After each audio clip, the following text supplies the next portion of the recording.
I call to order this April 9th meeting of the North Allegheny School District. Please rise and join us in the Pledge of Allegiance. I pledge allegiance to the flag of the United States of America and to the republic for which it stands, one nation, under God, indivisible, with liberty and justice for all.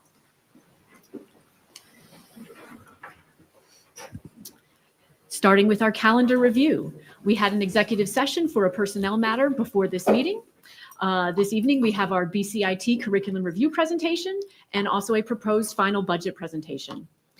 Next 2 weeks from now, we will have our regular voting meeting. There are no presentations that evening, at least not planned. And now we will move on to our reports this evening. Dr. Hyland. Thank you so much, Mrs. Warner. It is a pleasure to introduce the professionals from the Business, Computer, and Information Technology Department at looks like NASH and NAI represented here at least. And they have been working hard on their curriculum review with Mr. Smith. And so at this time, I'm going to turn the mic over to Mr. Lang. Jordan.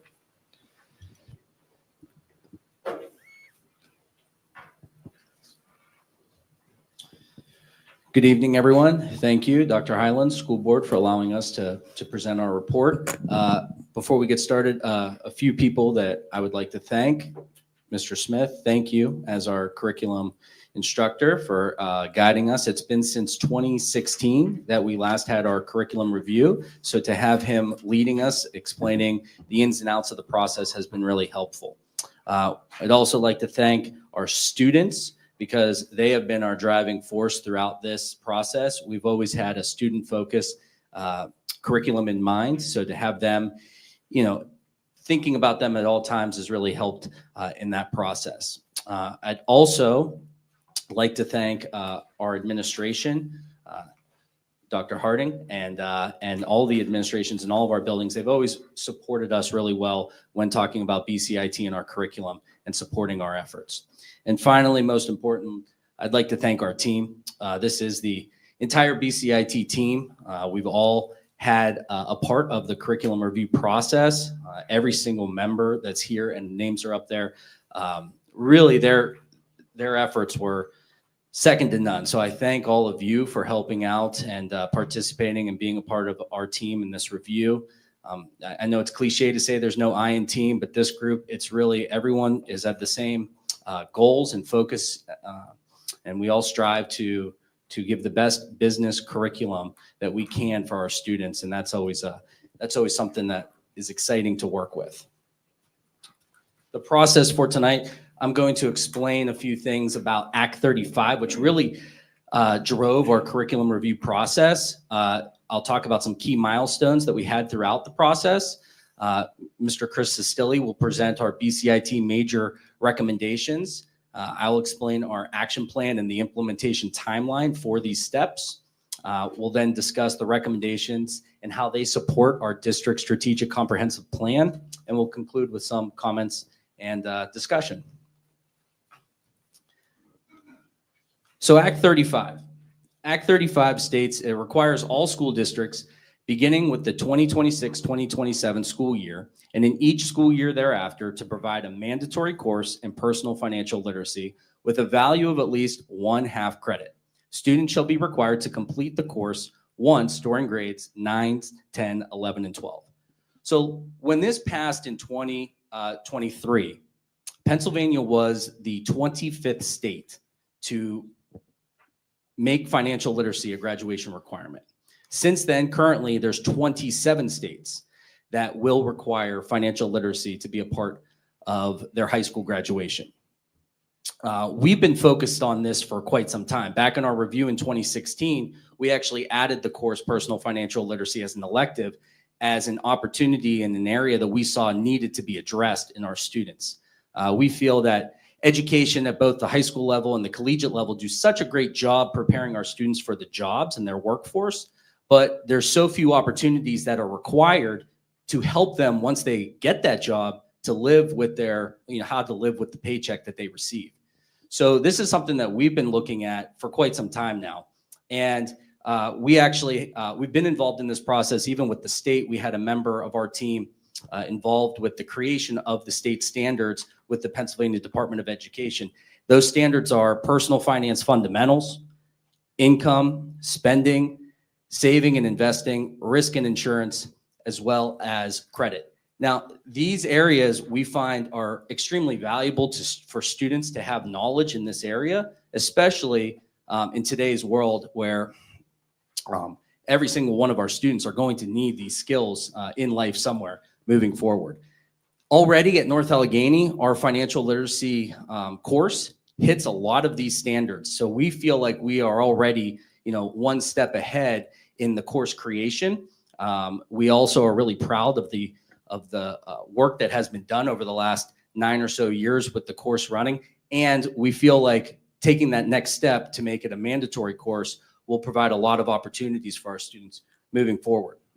A lot of questions that we had when we first learned about this, and since then, a lot of others have asked us as well. So some frequently asked questions: which students are required to complete the course? Simply everyone. Act 35 requires students in all school entities and non-public schools to complete the mandatory personal financial literacy course. What graduation class does this go into effect? That is up to the school district. The timing of the student completion of the mandatory course may vary from one LEA to another, depending on the locally adopted policies, which we'll talk how we came to that conclusion within our curriculum review. Can a student test out a personal finance? No, Act 35 requires that all students complete the personal financial literacy course.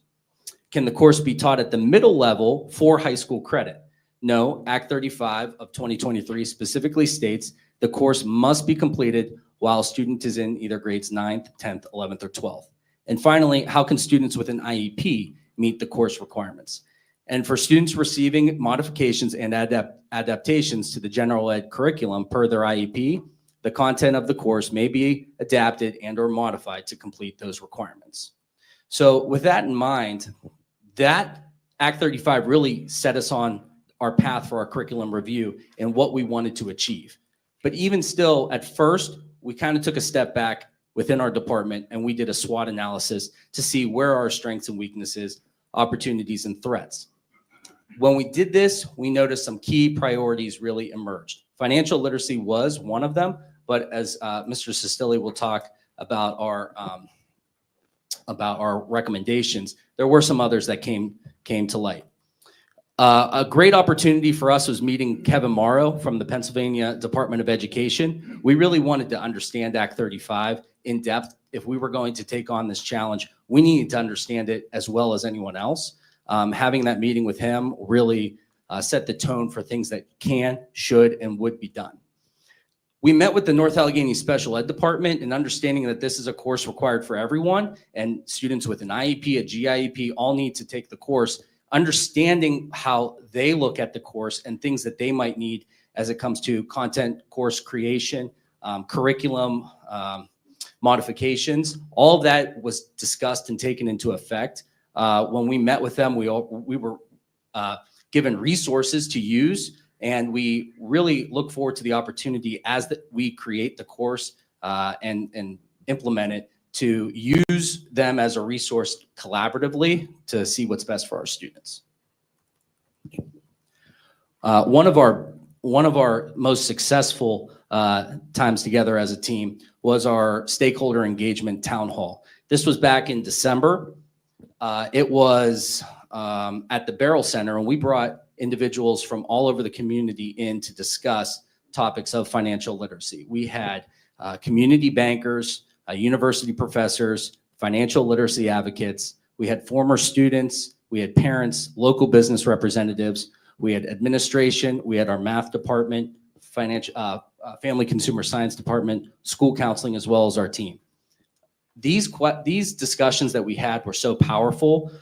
We learned what the community feels in North Allegheny is best for our students to learn as it relates to financial literacy, what topics, what concerns people have, what they see as trends in current education and where the gaps are for our students.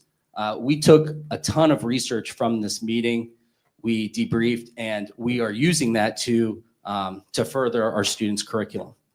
And finally, we recently met with our school administration and school counseling departments to discuss the personal financial literacy pathway that our students could take to achieve all of these goals. With that being said, I'll turn it over to Mr. Sicily to go over our BCIT major recommendations. A little bit dangerous giving me a microphone, I guess. But so we came up with 3 major recommendations that we felt were student-driven, focused on the kids, and would fit best with the program, as well as BCIT, the personal finance. The first one is updating the BCIT department philosophy. And we wanted to make sure that it aligned with the district philosophy of preparing all students for success in a changing world. So we sat down, we kind of brainstormed, and we came up with student focus, a well-rounded curriculum, hands-on learning, real-world experience.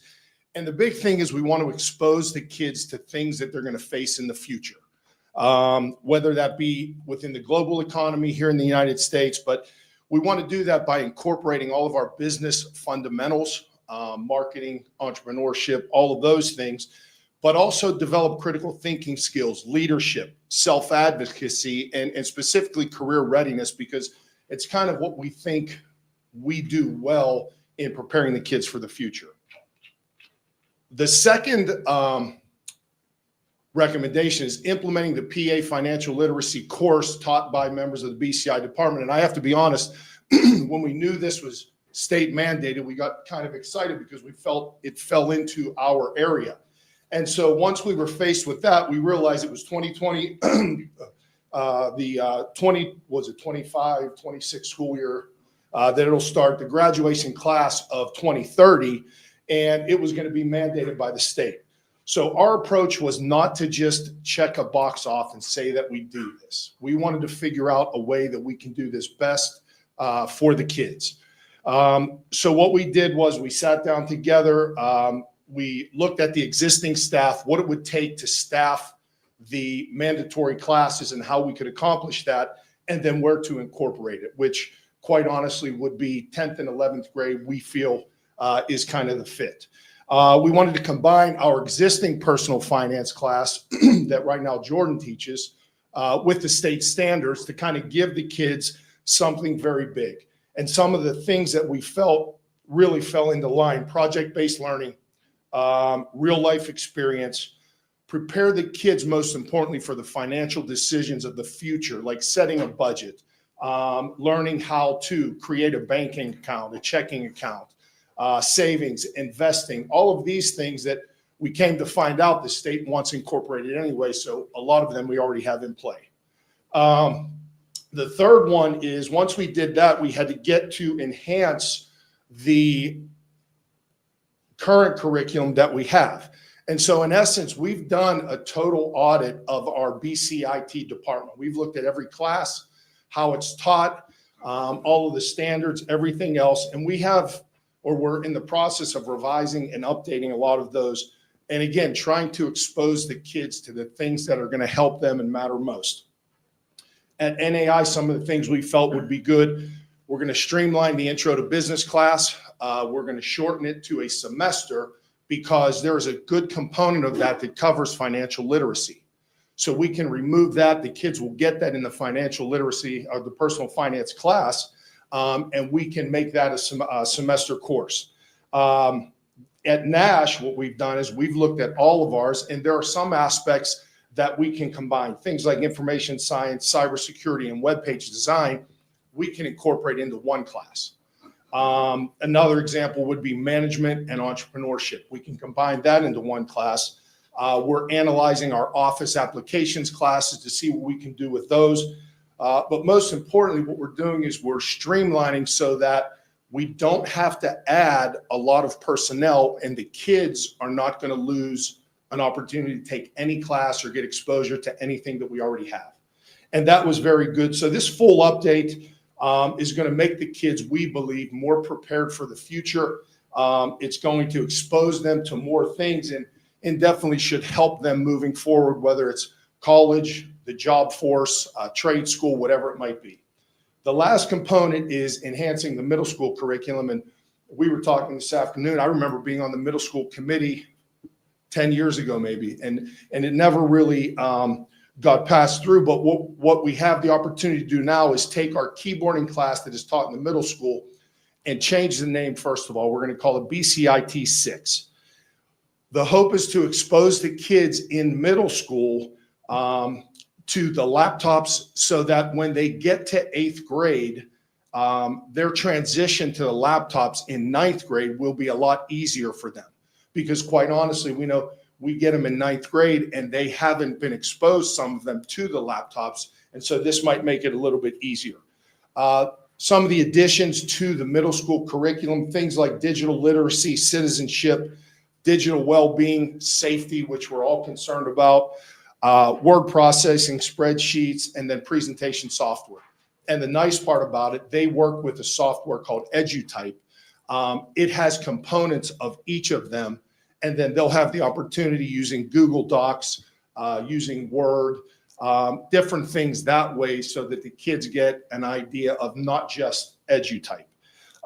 But everything that we've done is student focused, and it's aimed at exposing and preparing the kids for this financial world that right now is tough on them. We all have, I have a 27-year-old, and I don't know how someone could live on their own as an individual without setting a strong budget. This will help them with student loans and all kinds of things moving forward. And more importantly, I think it will get them excited about the curriculum they're going to get exposed to in the high school. So one of the benefits that we have is the timeline does not have to be right away. We don't have to just flip a switch and say, let's get going. It's a long runway for this to be implemented. If you look at the timeline, next year, the 2025-2026 school year, we plan to continue to offer personal financial literacy as an elective as it still is right now to our 11th and 12th graders. In the 26-27 school year, per Act 35, we need to have a plan. So the plan would be implemented in the program of studies, and it would state that the students in the class of 2030 would be our first graduating requirement, taking the course in their 10th or 11th grade school year. Also in the 26-27 school year, to try to get some data and feedback, we would like to pilot the financial literacy course to sophomores, currently only being taught to juniors and seniors. It's a different group of students, so understanding how it works at NAI it would be valuable to us as a way to implement. During the 27-28 school year, that would be our first year where certain 10th graders would be filtered into the course based on their course selections. That would also be the first year that Intro to Business switches from a full year to a semester class to alleviate some staffing concerns, as well as some NASH offerings that would consolidate to, again, as Chris had mentioned, alleviate staffing concerns. During the 28-29 school year, the students that weren't filtered as sophomores would then be filtered in as juniors. That would hit that whole entire class of 2030. We would finish our consolidation of our NASH elective offerings that year. And then in 29-2030, that graduating class of 2030 would be the first class at North Allegheny who all have taken personal financial literacy. We would also continue to have financial literacy as an elective for the 12th graders in 2029, just so that every student who wanted to take the class would not lose that opportunity. And then starting next year at the bottom line there, we would right away be able to turn on to expand our middle school curriculum, renaming it to BCIT 6, adding the word processing, spreadsheet, digital safety, digital literacy, and that we can work on right away. We feel like this long runway, if you will allow us to do things in a process that is not just reactive, and plan it to try to be a leader in this area. We don't, as Chris said, we don't want to just check the box. We want to make sure North Allegheny is being a leader in the financial literacy education, and we want to do it right. What's best for students, making sure everything is good there. All of these recommendations were in line with the district strategic plan. And we really did use this as a guiding light, if you will, to help formulate some of our thoughts as to what's best for students. So in some areas of academic excellence, we really do feel like project-based learning, real-life business experience really enhances the education. Preparing students for life beyond North Allegheny, I mean, you can't get any more preparing students than giving them these financial literacy skills that they're going to need in their everyday life. Some other areas, under continuous learning. You know, there's tons of opportunities right now for professionals in the state to learn more about financial literacy education, and we are taking up those opportunities. And finally, empowering students to give them more control over their education, but also taking some stress maybe out of their lives with understanding the impact of financial literacy to maybe help them with decisions moving forward. Thank you. Any questions or comments? Thank you. Do we have any board members who have any questions or comments on this report? Mr. McClure. Thank you, Mrs. Warner. This is awesome. This is good stuff. And what I was curious about is what percentage of students do we have taking the existing class? And I think you've answered the questions about, because this was going to lead into how many more teachers do we need, but I think you've answered that already. But so what is that percentage? So roughly 1/8 of our graduating classes are taking the course.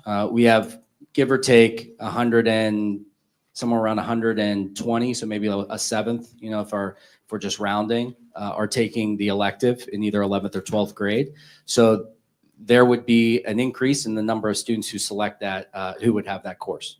Yeah, that's awesome. That's awesome. My son teaches a financial class at our church, and he has students in there that are in their 50s. And a 30-year-old accountant teaching this class is just remarkable how little people understand and know on the day-to-day financial information. So this is cool. It's lifelong learning. And some of the feedback we get from parents currently is they love the conversations right now around the dinner table because the content is relevant and it opens the door for them to have those conversations with their children. Ms. Hardy. Thank you, Mrs. Warner. I wanted to thank you so much for this report. I really enjoyed hearing about it, and I especially enjoyed learning about how much work you put in and effort to figure out how to make this course and this requirement work for students with IEPs and to ensure that they can meet this new requirement as well, make it as smooth for everyone as possible. So thank you so much. Thank you. I'd like to thank our special ed department because they were really helpful and they met with us and really eased our conscious in helping us and being a partner in that content creation. That's so great to hear. Thank you. Dr. Gibbs. Yes, thank you very much. I'm very happy that you're doing this. So my question is, this is mandated by the state. So every district is now creating a course to do this. And is there something, is something gets submitted to the state that the state reviews what you're doing and says, yes, you're meeting our standards or not? And when does that happen? Is there an assessment that we use to verify that students are learning what the state wants them to learn, et cetera, et cetera? There's no assessment, but we would provide a plan to the state to show that we have something in place, but there's no formal assessment. Okay, and does that get approved or just reviewed? Just reviewed. And when does that happen? When does that get submitted? By 2026. Okay, thank you. Anyone else? Oh, Mr. Corona. Thank you, Mrs. Warner. I just wanted to quickly thank all of you for being here tonight and for presenting this. But I really wanted to note how you really made this student focused, and I really appreciate that. And I appreciate the opportunity you all gave me to look over your curriculum review and to give you feedback as a student. That really meant a lot to me. And I'm very grateful for all the work you're doing. They actually came to my luncheon today. And they presented to the students, and they got great feedback from the students today. So again, I'm just very grateful for your drive to include students and that everything is student focused. So thank you very much. Thank you. I am really grateful for the change to BCIT 6. I think that this department maybe hasn't gotten all the recognition it sort of deserves. And so even just having BCIT in the name, I think kind of will inform middle school parents that, oh, this this department exists in our district and there's opportunities to take business classes going forward. And I really appreciate the inclusion of, the digital literacy, the citizenship. One of my children was hacked recently and maybe she could have learned something to avoid that. FCS and arts, and they all get attention in middle school. So I'm glad there's this plan to expand just beyond keyboarding. Like Ms. Hardy, I made a note when I read the report about how you were looking for creating this personal finance course for all students, no matter their level. I was also excited to see that. And one thing that you mentioned in the report was project-based learning. And I was wondering if you could give some examples of what some kind of project-based component you would incorporate it into any business class that you guys offer. Sure. Thank you for the comments. I do want to touch on what you said about BCIT 6. Our middle school team, very passionate. They get, a 9-week rotation. They really want to make the most out of it, and they're always asking for more opportunities and more curriculum.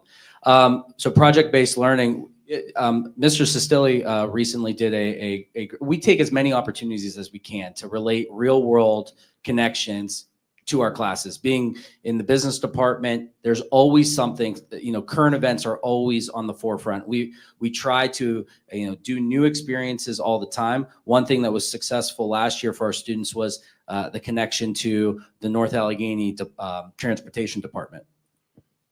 So through our business communication class last year, which deals with marketing, digital stuff, presenting yourself, networking skills, they were trying and probably still are struggling with hiring through the transportation department bus drivers. So we took our classes and we probably spent 3 days at central office in the transportation department. The kids came up with marketing slogans. They took it even further, which, one of the aspects is digital and social media marketing, but they created hashtags and they really tried to publicize the fact that really all school districts, most importantly, North Allegheny, was trying to get bus drivers. And we took every angle and they really brainstormed, could you give them a gym membership? Could you create a lounge? Whatever they came up with, it was very well received. And what I saw as a teacher, I didn't have to lecture or talk for 45 minutes. And it might have been loud and they might have been talking back and forth and we might have been in the bus garage, but what they learned in that 3-week period or month period, just by doing things hands-on was incredible.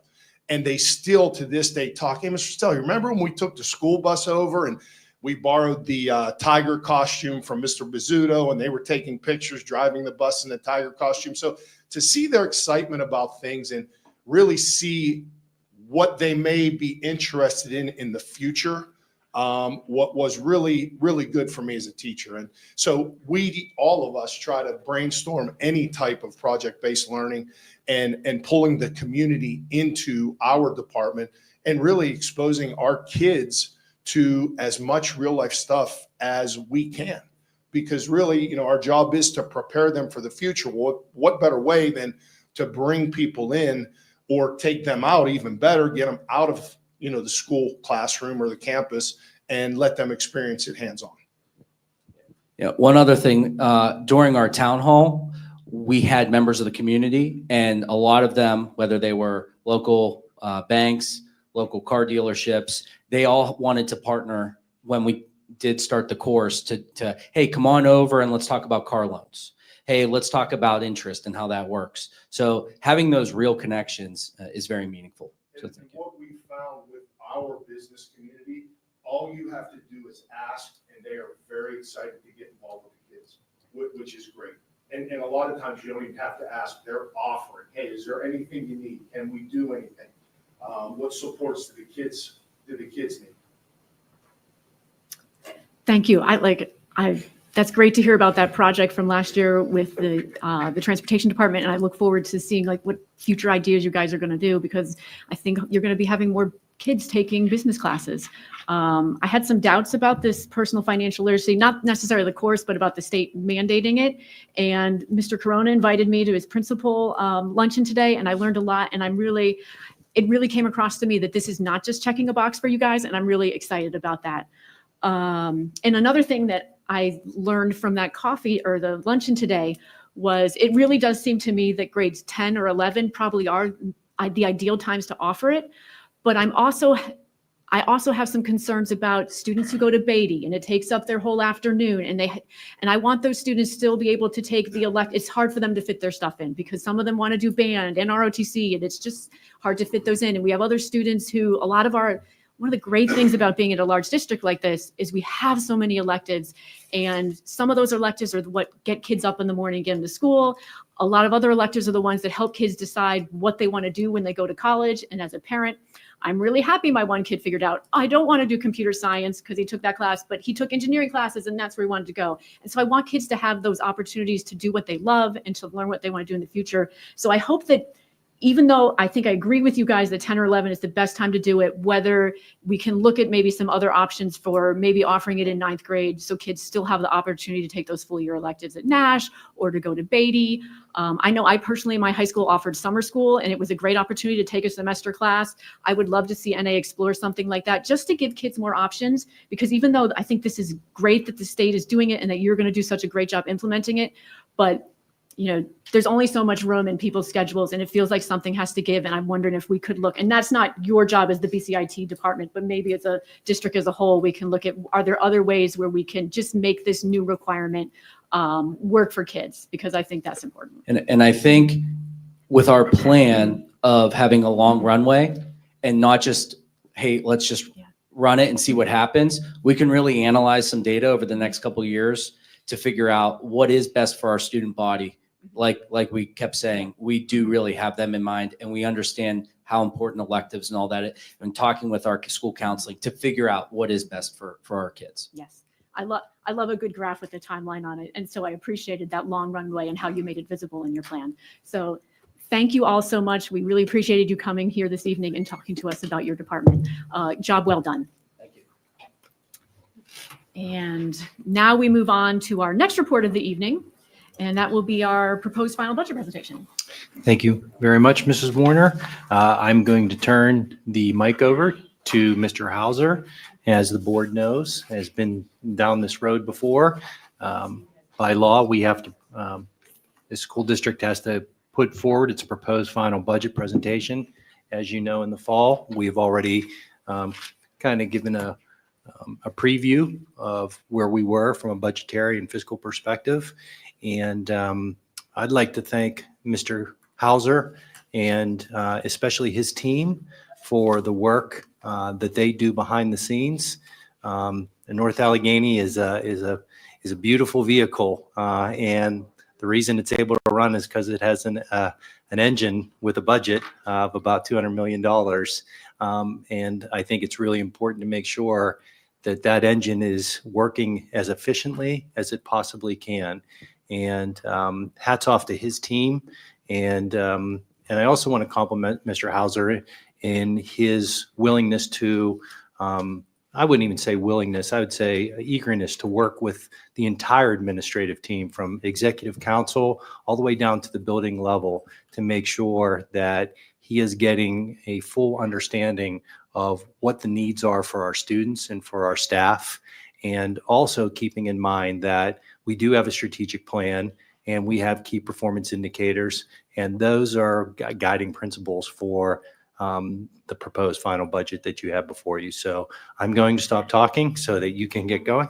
I'll turn it over to you. Thank you very much, Dr. Hyland. And yes, I'd like to thank my team. I have a feeling some of them are listening tonight just to make sure I communicate in the most effective way possible. And I do want to thank them for all their help and all their help pulling this together. And they're working with the other teams around the district as well and helping pull this together. And again, one of the things, as Dr. Hyland mentioned, that we keep in mind as we're building our budget is our strategic comprehensive plan and the 5 goals. That's a guiding light that we look at as we're pulling this together. We've been through this before, but again, I just wanted to reiterate the timeline for our budget. It really is an all-year process. The data collection, the finance team and the business office start working as soon as school starts with all of the principals, all the directors, the facilities department, the transportation department, student services departments, and all the department heads really on data collection, on what they think they're going to be spending the following school year. So as they're getting ready to greet students, we're actually looking for them to look a year ahead for data collection, and we come up with a preliminary, I'm going to say a preliminary budget or a preliminary estimate on where we're going to be, which was presented back in October, November timeframe, and we actually passed the Act 1 resolution. We said we didn't think we would need to increase taxes above the index, which this year was 4%. So in November 20th, the board actually passed the Act 1 resolution saying that North Allegheny would not increase above the index. The next stage of the budget is the proposed final budget, which is being presented tonight, and it will be voted on April 23rd. So we'll have a couple weeks for discussion and questions. And then after the proposed final budget is approved, it'll go on display for at least 20 days. It's actually 30 days after it's displayed.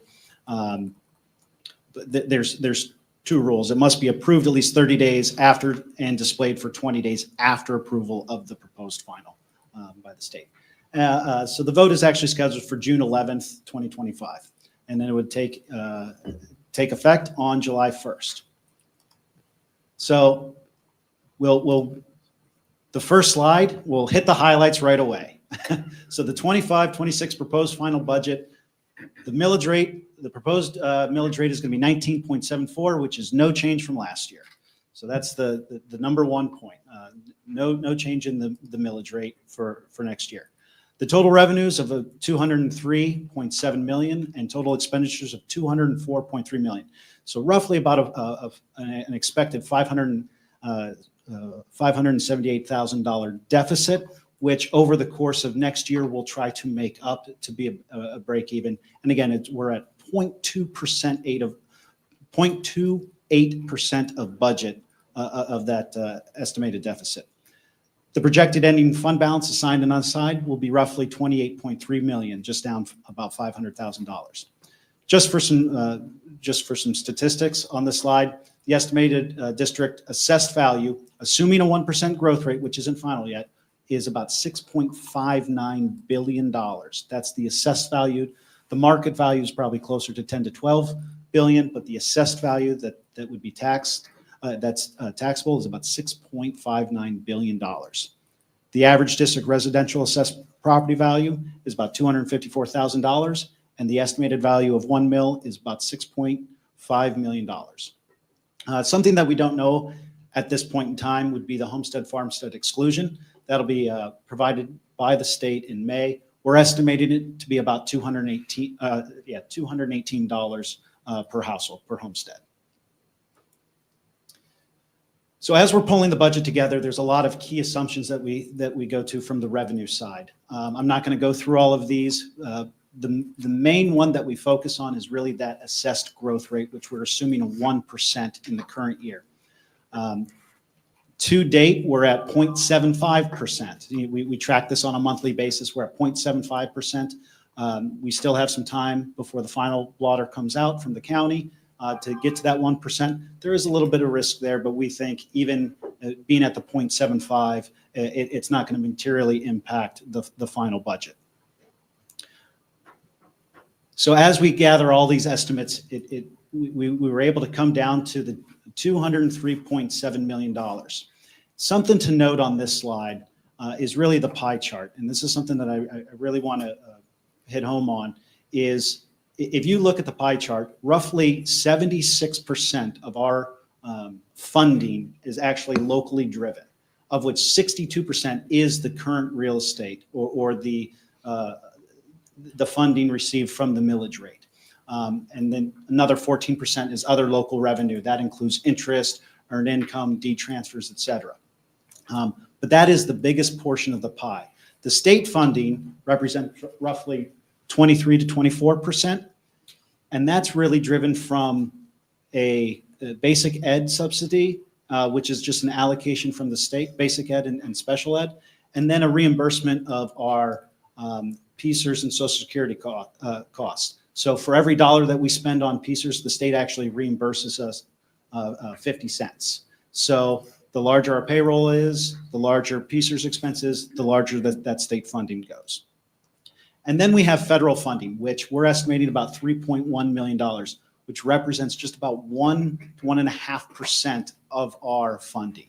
So I know there's a lot of talk about the federal funding and what it's going to look like in the future, which is an unknown, but we have about $3 million, or about 1 to 1.5% of our estimated funding is from the federal government.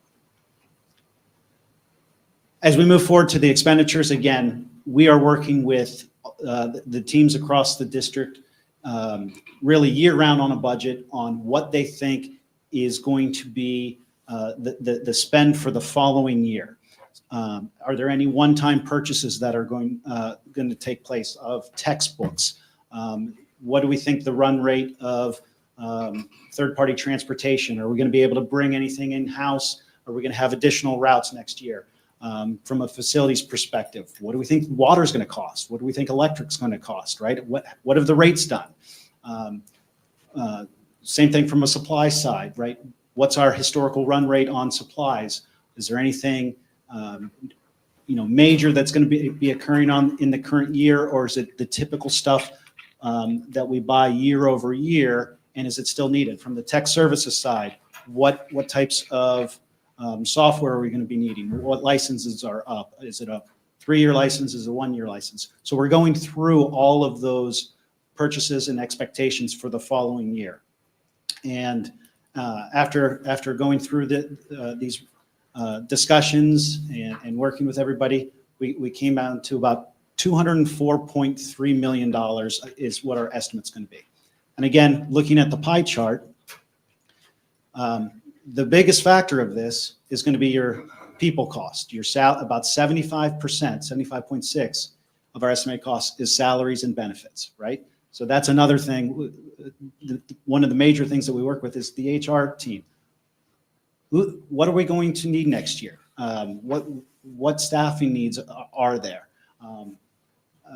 And where does everybody fall on the scale, right? Because everybody moves up a step or a column. There are step and column changes on the teacher side. Where's everybody? What's that going to look like in the following year? And so we gather that all together, and you'll notice about 75% is the salary and benefits, and then about 10% or 9% is for debt and our lease obligations that we look at. So that just really leaves 15% for everything else, including the electricity, the water, the gas, all the supplies. So when you really look at our budget, that 15% is where we're trying to get, working with our vendors on best prices, et cetera, and what's actually needed.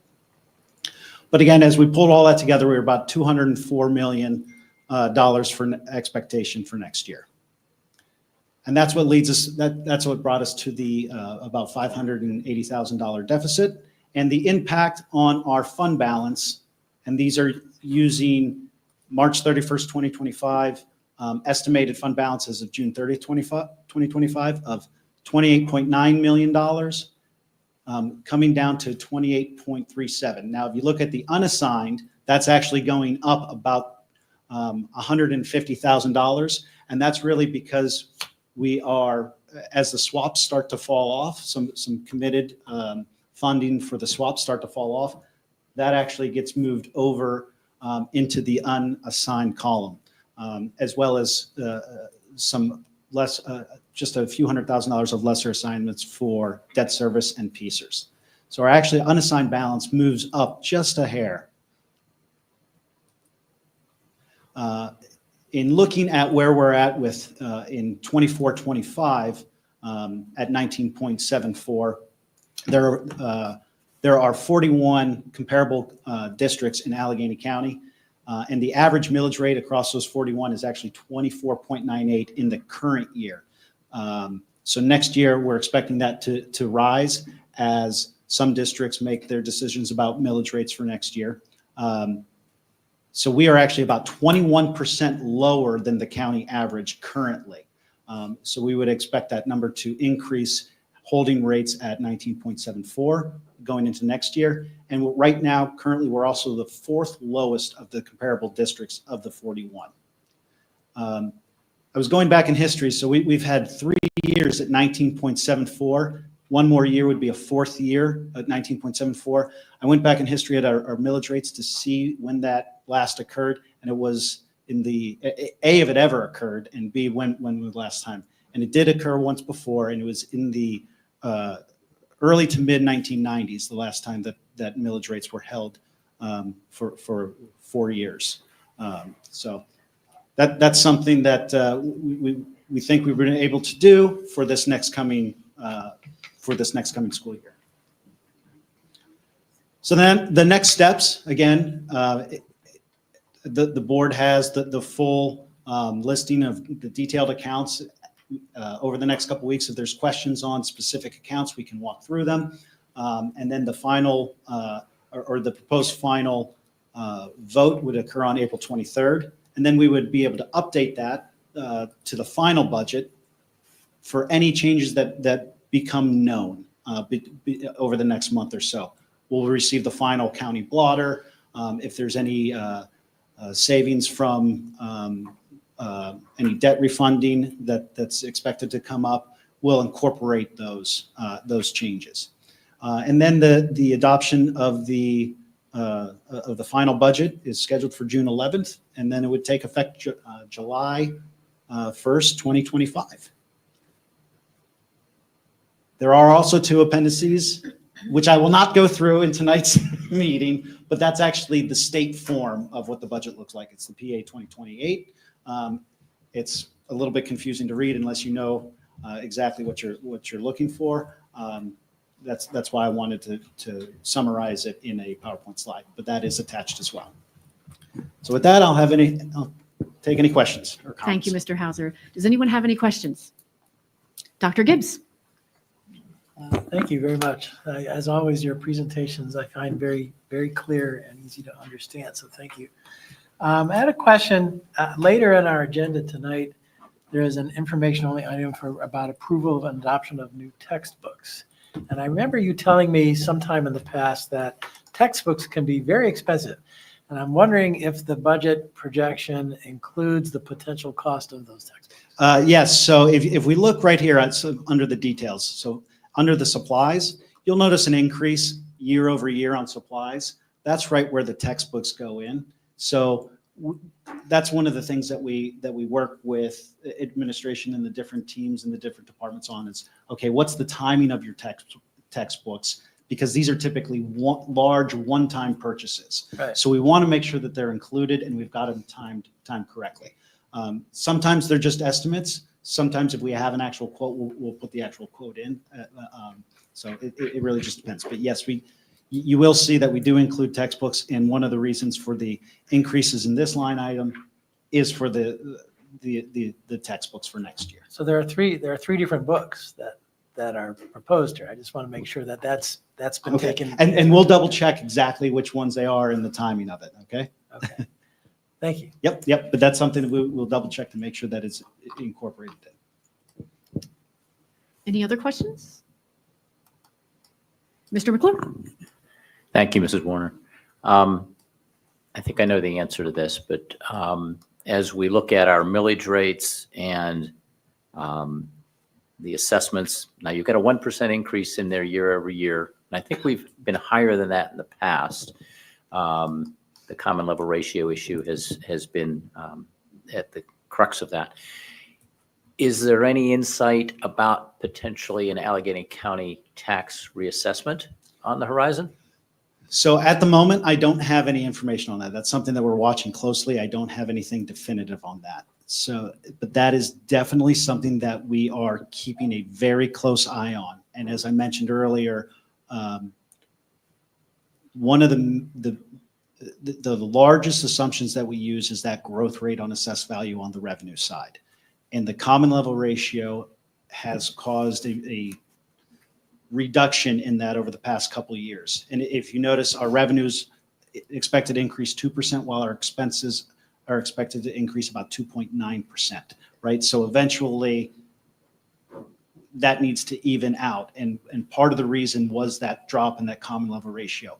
What could impact that in the future would be a countywide reassessment, which would take the entire county, the value, increase our assessed value from 6.5 billion, probably somewhere closer to market value of 10 to 12 billion dollars, which we would then recalculate where the millage rate would be based on that new value. But I don't have any information, any additional information on the timing on if or when that would occur. That I've heard of as of right now. I might be behind because I know the law, it's changing on a weekly basis. Yeah, we're that would certainly help if we did. So we're going forward into the new year, assuming a 1% growth rate, right? Right. Which is similar to what we've seen in the past year. What was our average in the past years before So that? our typical average, if you go back 10 years, is actually over 2%. It was like 2 to 2.5%.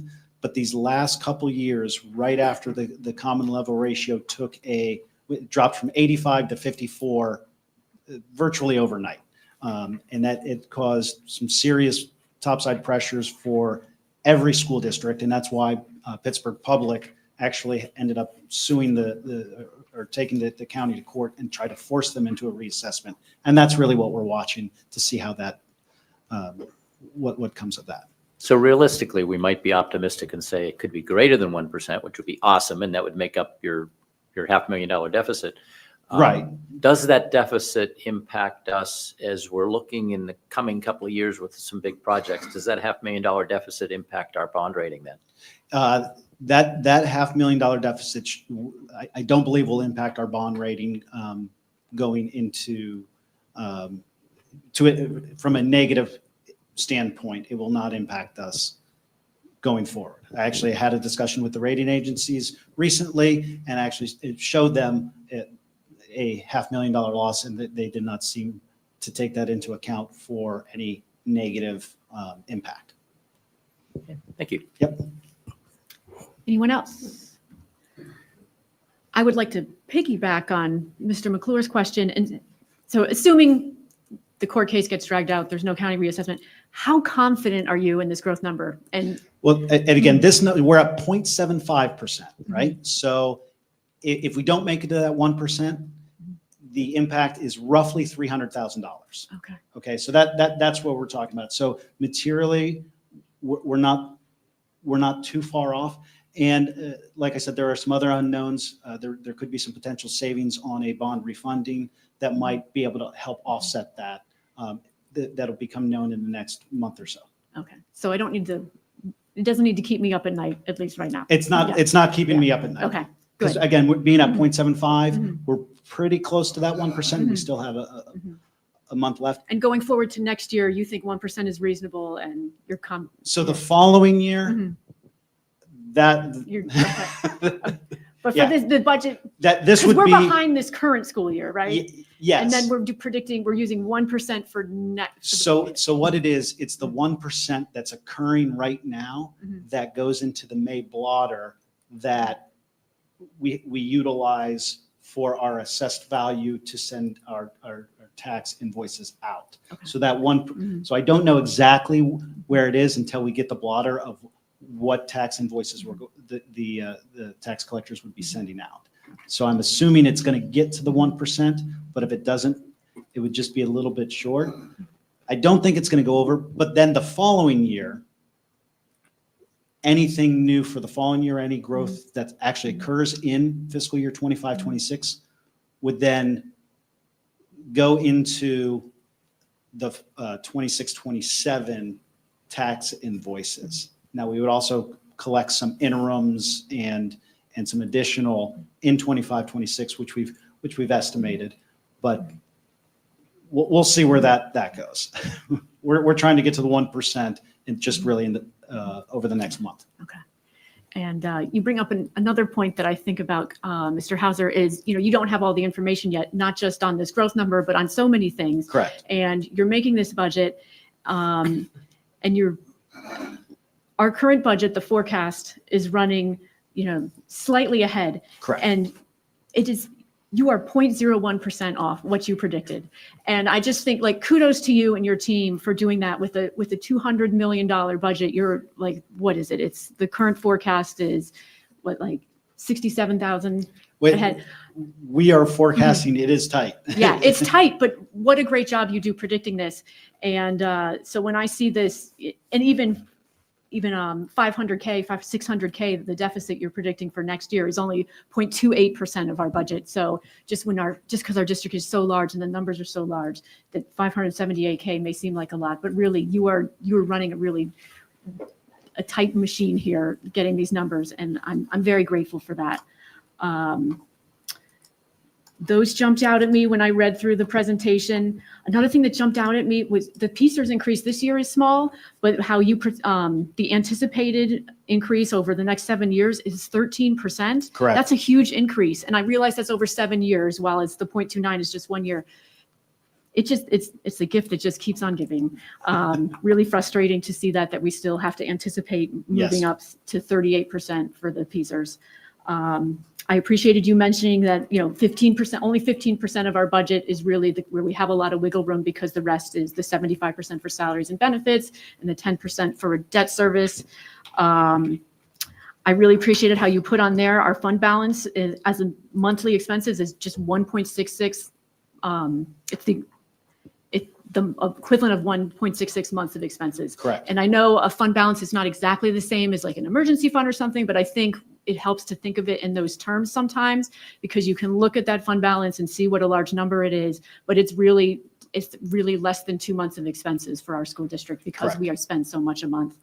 And I also appreciated you mentioning that we have the 4th lowest millage rate in the county, and I think that's something for all of us to be pretty proud of. I do have I have a question about, this was a brief presentation. I appreciate it.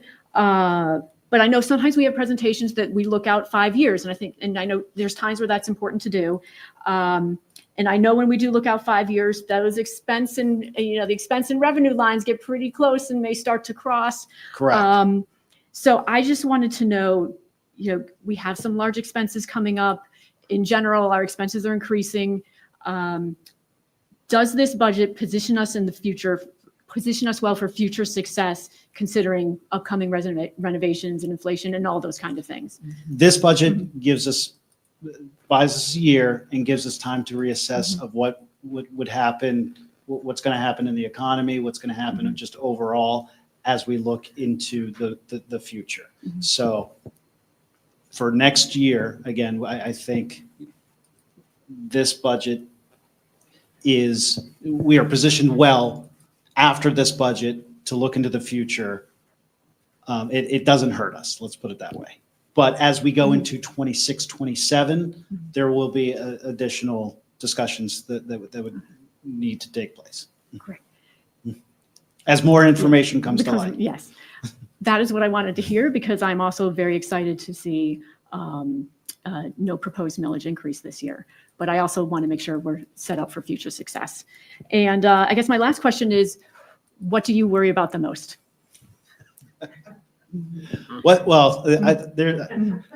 There's a lot of things that I always worry about. Right now, it's what's happening with the common level ratio. Okay. Right. That's one of the things that I'm looking at in that growth rate of what's been happening. We really got hit hard with refunds that we had to pay out.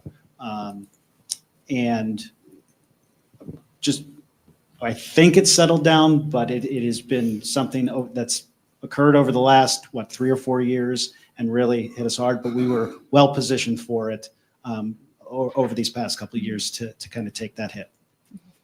Okay. Oh, Dr. Gibbs. Thank you. I just have one other comment. I think that something that the public should recognize too. The increase in the total budget looks like it's about 2% over last year, maybe approximately 2%. But I think you told me not that long ago that salaries on an annual basis increase about 3.6%, and salaries make up 75% of our budget. So it's really incredible to me that 75% of our budget we know is going to go up about 3.6% a year, and yet you managed to keep the total budget down so it doesn't increase more than 2%. I'm not exactly sure how you do that, but I think it's really amazing, and I think the public should recognize that. I think that's phenomenal. So, well, thank you very much. I can tell you a lot of it's not me.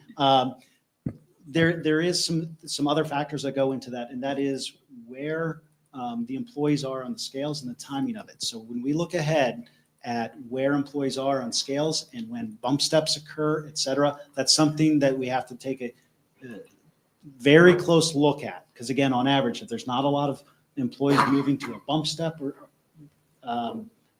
you have less of an increase. When you have a large population moving into a bump step, then that average might be a little bit higher. So that is something that we look at, and we always look forward a few years on to make sure that we are well positioned, and ready for it. Okay. But to also answer your compliment, every Friday, Mr. Hauser and I end our conversation with say, if anyone asks you for anything, Kermit, what are you going to say? No. No.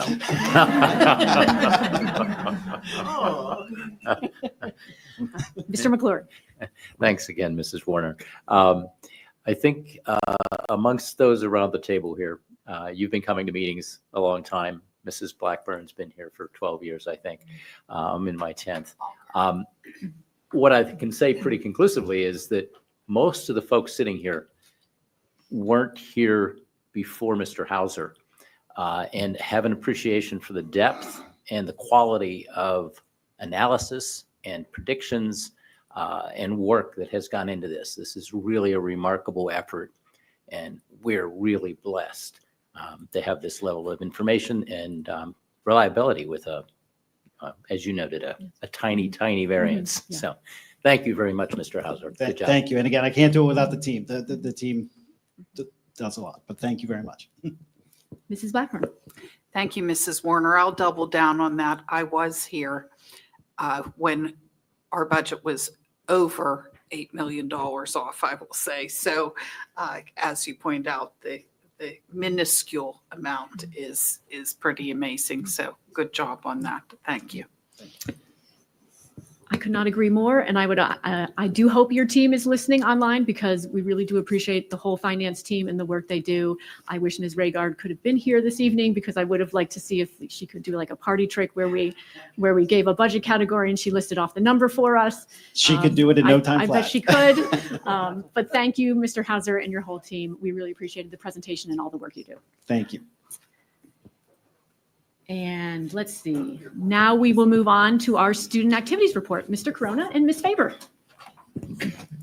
Thank you, Mrs. Warner. I apologize for my lateness. I was coming from our track meet against Butler today, and I will start my report by saying that both the girls and the boys team won.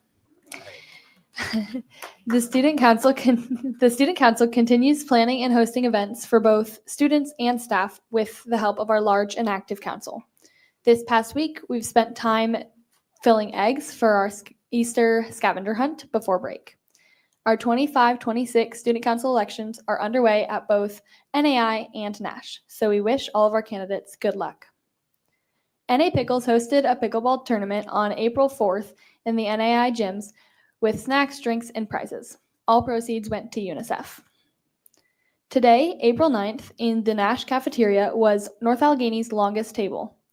All students and families were invited to join for a night of food, friendship, and culture at North Allegheny's longest table. The event was designed to highlight the cultures of our students and staff in a fun way and create connections between all. The longest table event featured music, art, conversation, and most importantly, delicious homemade food. NAI is getting excited for our all-day Project Water dodgeball event next week on Wednesday, April 16th. They have over 500 students registered to attend and over 100 volunteers. Thank you. Thank you, Mrs. Warner. Key Club partnered with GCXC and McKnight Elementary to send volunteers to races and homework clubs. Members also had opportunities to earn service hours by contributing to Friesen for a Reason and Jared Box. Looking ahead, Key Club plans to contribute partnerships and organize a donation drive for Caitlin's Smiles. Feminade organized an Easter sale with prize-filled eggs, raising funds for women's research. In April, the club will create educational posters with members. Plans are underway to bring in a guest speaker about women's health and to raise awareness on the important topics. Best Buddies hosted a band together open mic at Nash in March. Members are now preparing for the upcoming Best Buddies Friendship Walk that is scheduled for April 27th. In addition to my report this evening, there are 6 items for board consideration this month. Permission for the North Allegheny MMS robotics team to travel to Dallas, Texas for a competition. Waiver of Board Policy 241 for the MMS robotics trip. Permission for the North Allegheny FCCLA students to travel to Orlando, Florida for a competition. Permission for Gold students to travel from Nash and MMS to travel to Leesburg, Virginia for the National Science Bowl competition. Waiver of Board Policy 241 for the Gold trip. And finally, permission for the speech and debate team to travel to New York for a competition. Thank you. Thank you. Any questions or comments on these items? Seeing none, we'll move on to the curriculum report. Ms. Hardy.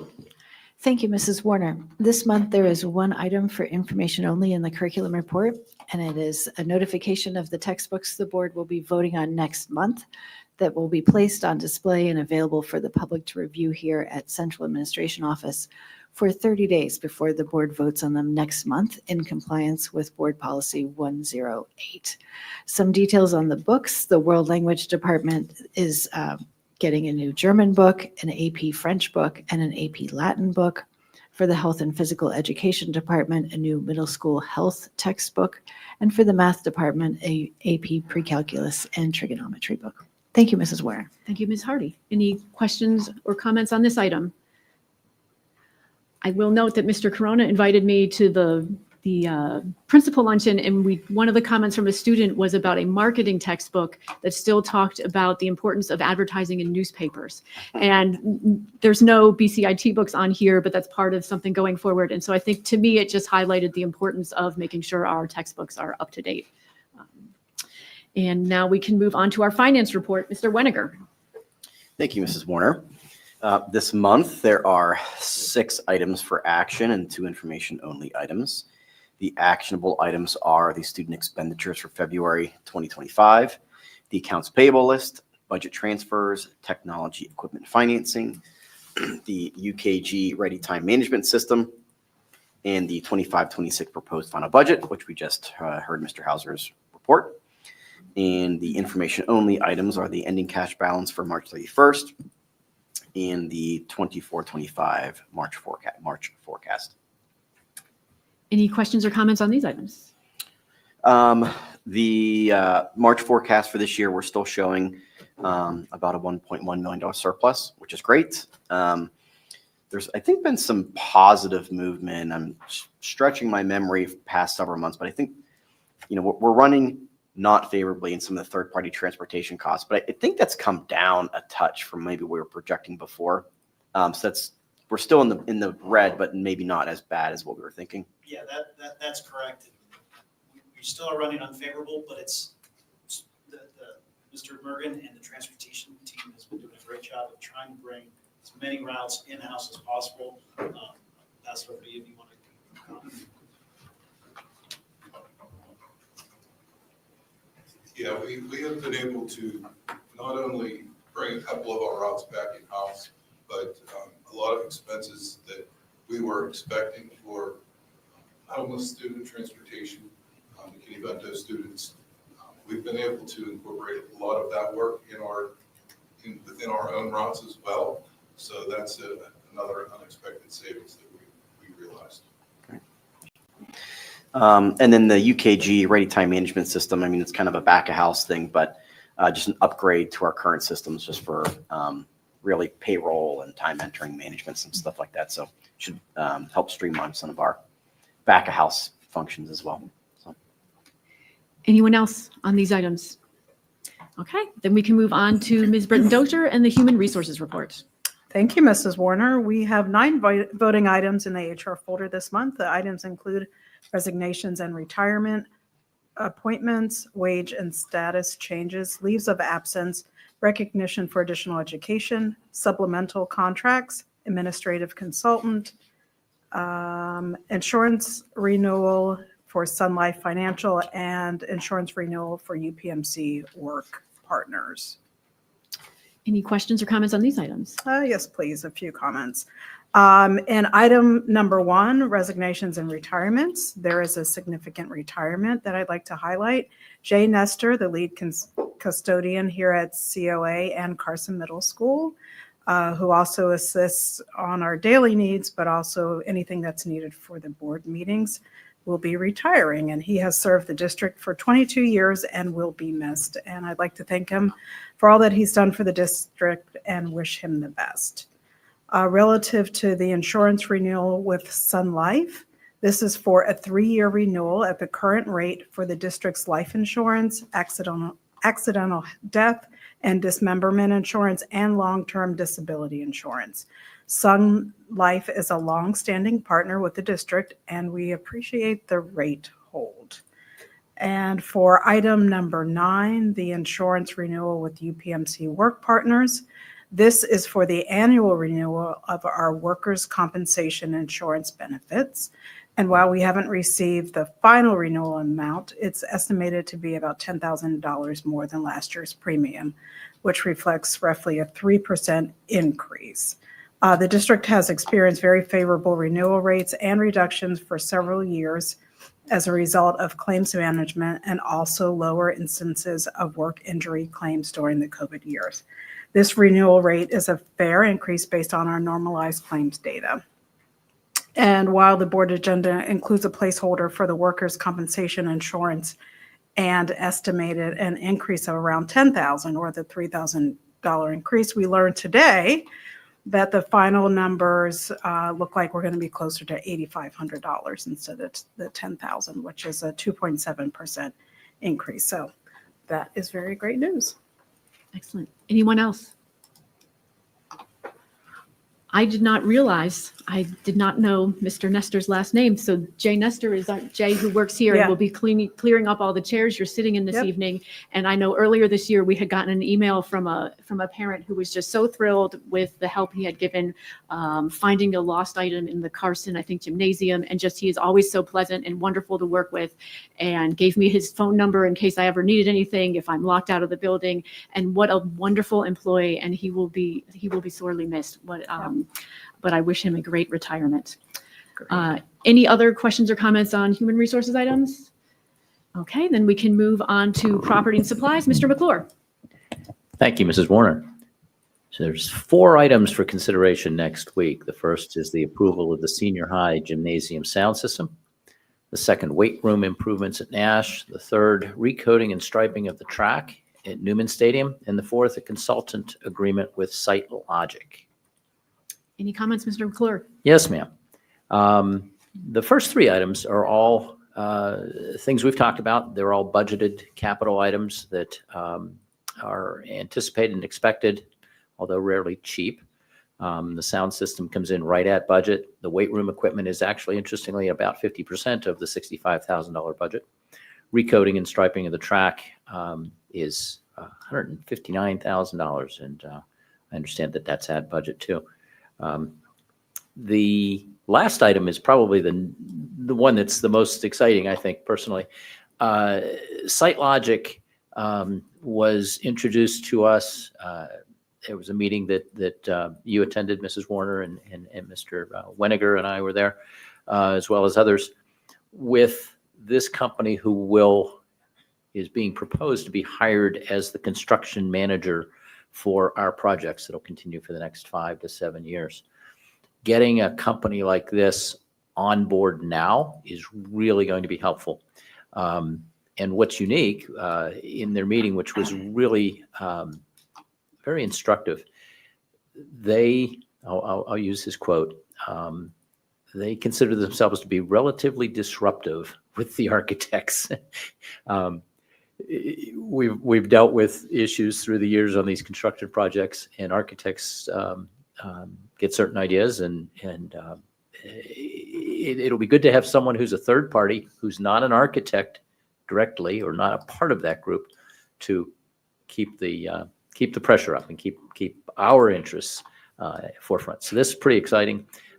Getting them on board now as we're starting to develop the plans is really an excellent plan. So I'm really enthusiastic that we're going to be moving forward with this. Thank you. Any other questions or comments? Okay, seeing none, we can move on to the technology report. Dr. Simkowiak. There's one item in the technology report this week for board consideration to approve the purchase of Apple and Windows devices for students and staff use and other classroom technology equipment refreshes. Thank you. Any questions or comments? Yes, this is very much in keeping with the budgetary plan that's been proposed and carried out over several years. The details of this particular negotiation, including the options that were available and a demonstration of the actual equipment that was being considered, the actual laptops, was provided to the Technology Advisory Committee, who was in agreement with proceeding as planned. Excellent. Anyone else? Okay, then we can move on to the superintendent's, the student services report. Dr. Gibbs. Thank you, Mrs. Warner. There are 7 items for board action and 1 information-only item in the student services report. So items for board action include 2 separate special education transportation agreements, an agreement with Spiro Educational Services, 2 extended school year agreements, one with MHY Family Services and one with Western PA School for the Deaf. There's a services agreement with the day school for the 25-26 year. And then there's an affiliation agreement with Duquesne University Department of Nursing to allow a nursing student to get clinical experience within our district. The information-only item is a letter of agreement with the Watson Institute Social Center for Academic Achievement. Thank you, Dr. Gibbs. Any questions or comments on this item? No. Okay, then we can move on to Dr. Highland and the superintendent's report. Thank you so much, Mrs. Warner. This month, the board has 9 items for consideration and 3 informational. Those for consideration this month are the professional development and student sponsorship travel, the renewal of our flexible instructional day program. We're up for our 3-year mandate by the state to reapply, an advertising agreement with Chuck's Auto Body, a small game of chance agreement for our Carson PTSO, and we have second reads for policy 123.1 concussion management, policy 123.2 sudden cardiac arrest, policy 124 alternative instruction, policy 124.1 virtual online courses, and policy 140 charter schools. The information or only items are policy 113.4, policy 140.1, and policy 201. Thank you. Thank you. Any questions or comments on this folder? Dr. Simkowiak. Just a couple of comments on the sudden cardiac arrest proposed policy. I think there needs to be some additional clarification as to what specifically is meant by sudden cardiac arrest. There's situations in which a student can demonstrate signs of underlying cardiac disease that may potentially be life-threatening, but that doesn't reach full arrest criteria.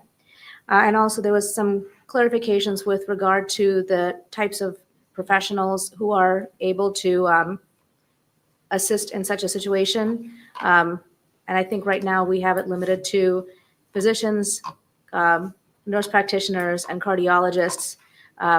Nurse practitioners should probably be brought into advanced practice providers because many physician assistants serve in that capacity as well. But the big concern that I have would be if a student faints after significant physical exertion, that may raise concern of an underlying cardiovascular or cardiac issue, not so much cardiovascular. And if we limit it just to a full arrest situation, we may not follow up on that person with the same intensity as would be proposed in the policy. I hope that made sense. Thank you, Dr. Simkowiak. Does anyone else have any questions or comments on this folder? Okay. Let's see, then we move on to our speakers on non-voting items. We have one pre-registered speaker who has registered to speak for up to 5 minutes, Sharon Bonavoglia. I gotta tell you, I'm impressed. The G is silent. It's only there to confuse you.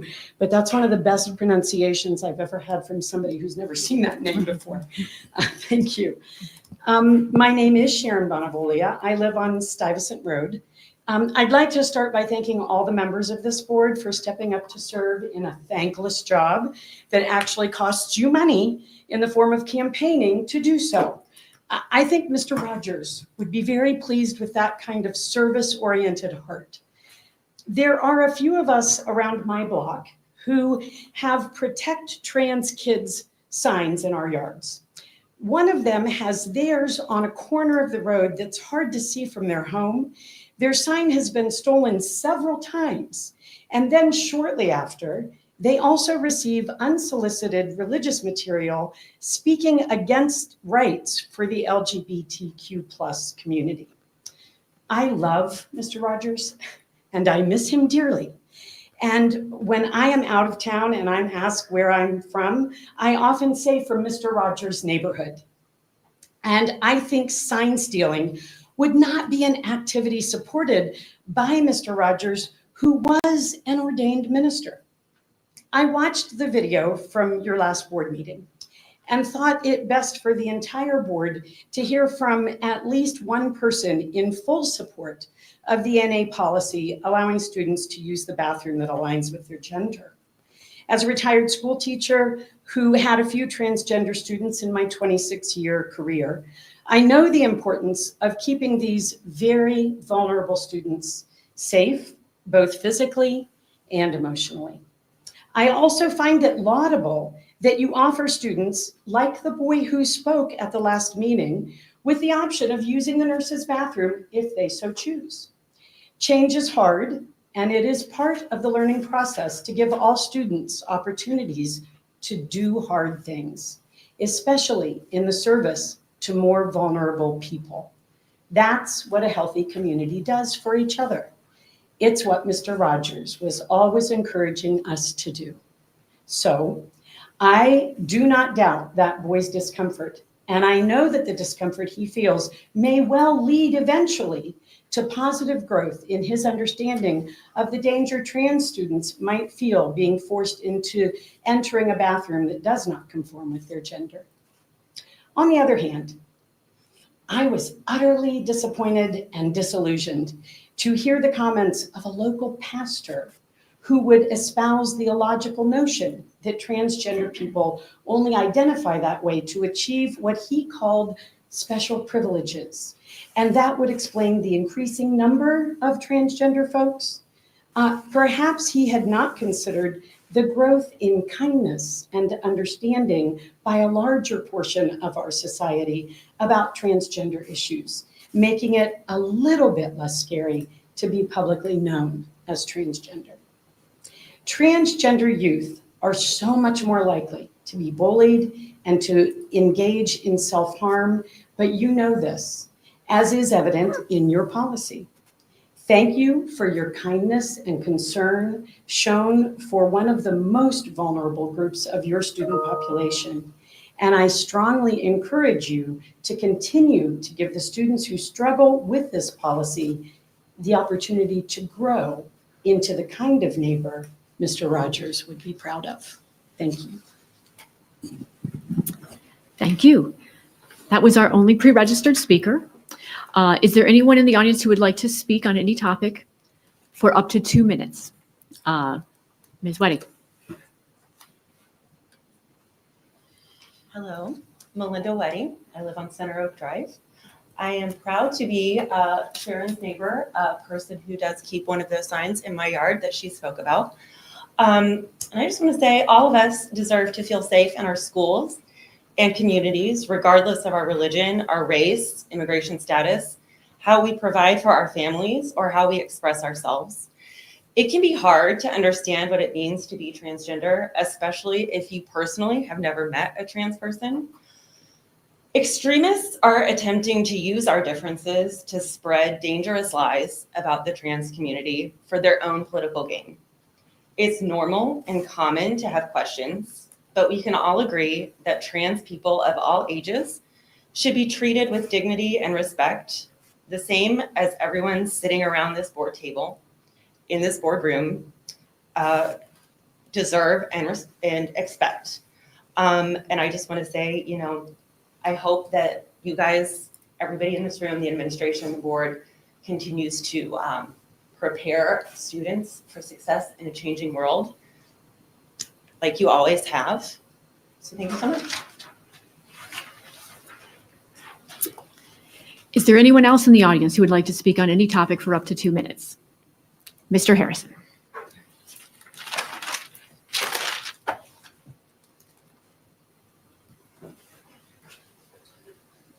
Good evening, John Harrison, Allison Park, 15101.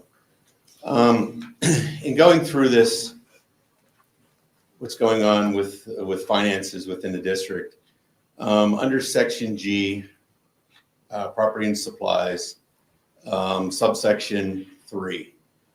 The question comes to mind, and we've done this in the past on other things, the restriping and recoding of the track. Can this be pushed another year so that it helps us with balancing our budget? And also, is this a current need or is this a want? Is the track surface that's currently there safe? Does it do its job? Or do we want this because we want it to look pretty and it makes NA look pretty? I know that they're changing the color of the section Ds because the contractor put the wrong color on that at the time. And if you are going to be doing any of this stuff, I hope that it does happen way before football season starts and band season starts, because there's nothing more of an inconvenience to both the football team and the marching band is not having their location to play and practice. The section D was out for 3/4 that we had one game that was a home game before we hit the playoffs that we got to use it. The kids had to go and perform and stay in the visitors side. So we hope to have that done soon. 30 seconds. Subsection 4, how much is that going to cost? That's not in there. The other one is section H, the technology. Is that expected to be $302,207.25 per year for that lease? And I had the privilege of being at invited to Beatty Tech on Tuesday for the advisory board for the carpentry program. Right now, as Beatty stands, Your time is up. they are basically at capacity for classes. There's a long waiting list for next year. So we need to think about some of how we can improve things there because they're out of room. Thank you. Is there anyone else who would like to speak for up to 2 minutes this evening? Okay. Seeing none, we will move on to our closing items. Do any board members have any announcements or reminders? Okay. With no further business, I adjourn this meeting.